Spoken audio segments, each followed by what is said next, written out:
I wanted the neighborhood to become this center. It has, Tijuana historically has been an end on the Mexican side and over the end on the American side. And I didn't want to work with Tijuana as a whole because it's too big and it's impossible to comprehend. And the only thing that I had a good grasp was my neighborhood. So I took Tijuana Colonia Libertad as a sample, and I wanted to turn it into a center.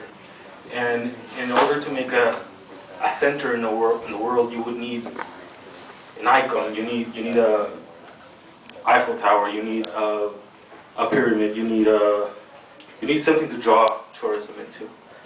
And that. So are you trying to revitalize the economy in this little town? It worked because that was to make the vault. That was a UCSD grant for $1,000, and I mean I eat there daily, so I pretty much pay for that. But then that half of that was on the mold. Then the UCRA was 10 grand, and half of that was for that, and that was built by Colonia Libertad residents. And pretty much what got that scape was the plaster, the inflatable that I couldn't find anyone in TJ to make that inflatable. So we had a bit of a left out money that didn't go into the Tijuana Libertad economy, Colonia Libertad economy.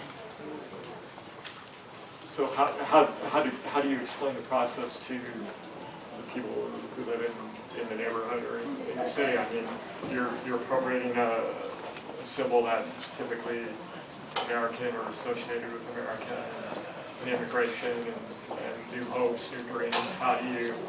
Could you have come up with your own unique symbol, like, I don't know, watchtowers or the Eiffel Tower, or could you have come up with something uniquely? Well, the problem with, or not the problem, I guess what makes Colonia Libertad special is that it is the product of two different cultures. It was funded by nationalist ex-Mexican revolutionary fighters that were working for the racetrack back in the 30s. And then, right after they took over the land with a fight against the owner of the racetrack, which was American, the crisis, the 1930s crisis, started to push people out, as it's now doing again. So all the repatriated Mexicans entered Tijuana, and there was like 500,000 Mexican Americans repatriated in the 30s. Many of those were from California, and many of those ended up in Tijuana, and many of those actually inhabited Colonia Libertad. And many of those never went back, and they just crossed the border and worked.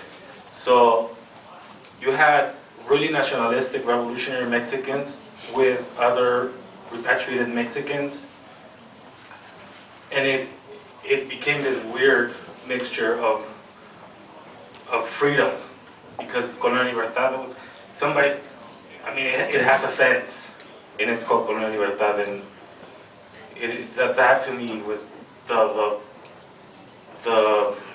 pinpoint to use a symbol that's wasted maybe, or overestimated, or just there. So you were able to provide a little community. You were able to have people employed working with you, be able to provide nurture for anyone.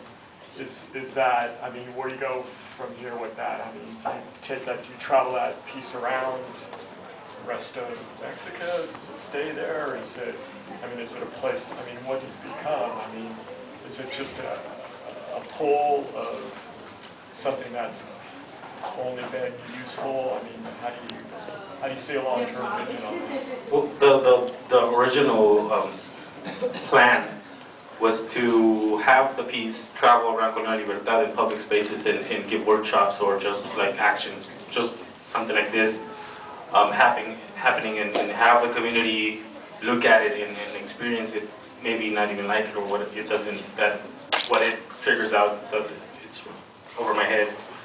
But to have those actions in Colonia Libertad would, to me, is what would be the greatest thing for that piece to accomplish. The thing is, it's really heavy, and I need 3 workers to help me out install, and I need it there to be at least 2 days for it to be worth it. And and I'm going to be selfish here, but I really don't want to put money off my own pocket out of that. So I'm looking for funding and hoping it'll come and it'll start traveling around Colonia Libertad. It won't go out of Colonia Libertad until it has 10 actions, and then I'll see if I could show it someplace else. Why not a Mexican lady? Good question.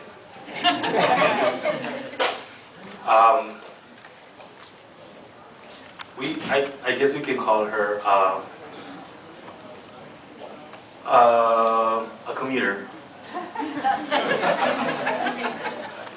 Yeah. A tourist. So civil freedom, civil liberty, obviously. Just a place to congregate, safe place, actions, workshop, could be poetry readings, could be workshops for children. Just a place for community to come together and just exist for a moment in time together. Yeah, I wanted to be as away from the piece as possible because I was making too many choices. So I just want to get the money and get people to come and help and see, and just put it out there and say, does anyone want to do a special workshop? And if somebody raises their hand, they're welcome, and if not, I'll find somebody else. And not really be the one trying to do or impose the workshops or anything. That's the hard part, because when I have to write a grant proposal, they want me to say what exactly I'm going to do, and then I don't want to do anything. I want people to decide what they want. And I gave out, when I showed the piece, I gave out